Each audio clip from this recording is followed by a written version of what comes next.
Welcome to The Explainer. Today, we're diving deep into attention deficit hyperactivity disorder, or ADHD.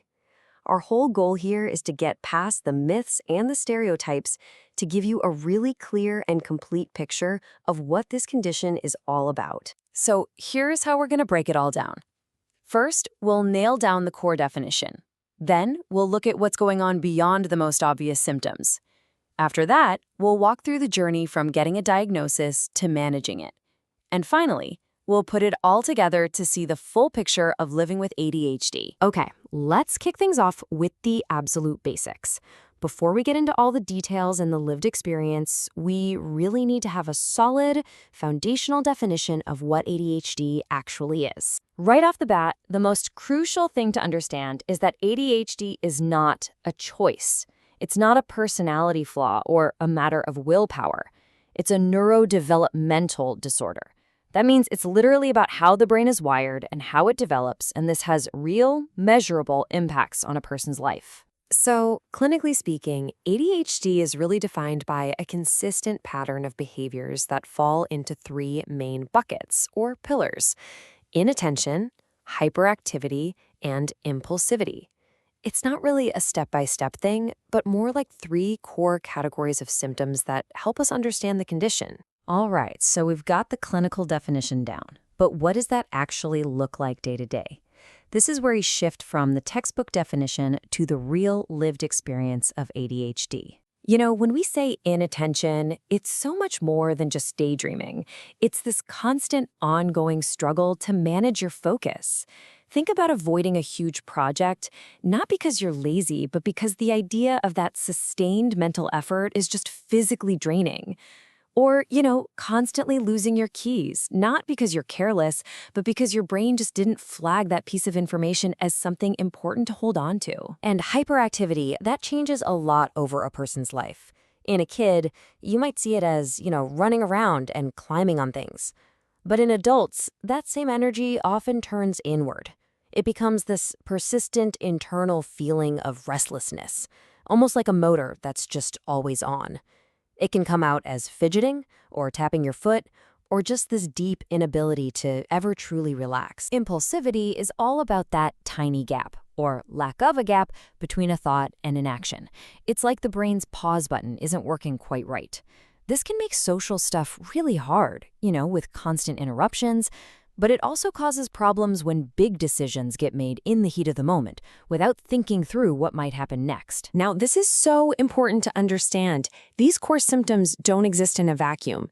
The constant day-in, day-out struggle can lead to really intense emotional reactions, like getting frustrated super quickly or having big mood swings. And after years of dealing with these setbacks, it can take a huge toll on self-esteem. It's also why there's often a higher risk for other conditions like anxiety and depression. Now, this is fascinating. When you look at the data for who gets diagnosed in childhood, you see this huge gender gap. Boys are diagnosed 2 to 3 times more often than girls.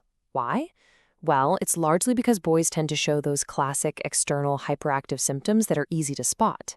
Girls, on the other hand, often have the more inattentive type, which is quieter, less disruptive, and way easier for teachers and parents to miss. And here is a massive mythbuster for you. ADHD is not just some childhood thing that people grow out of. The evidence is really clear on this. For the majority of people, something like 60%, the symptoms and the challenges stick around right into adulthood. They might just look a little different.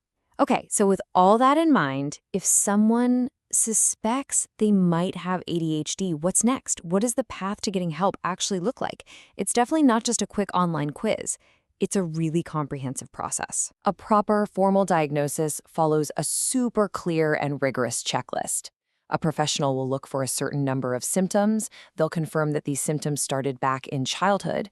And, this is key, they check that they're causing real problems in at least 2 different areas of life, like at home and at school or work. And finally, they have to rule out any other conditions that could be causing similar symptoms. And managing ADHD is just as comprehensive.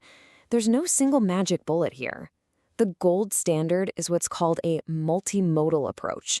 Basically, it's about combining different tools that are tailored to the person. That often means medication to help with brain chemistry, plus therapy like CBT to build practical skills, and sometimes coaching to help put those strategies into practice in the real world. All right, for our final section, let's zoom the camera all the way out.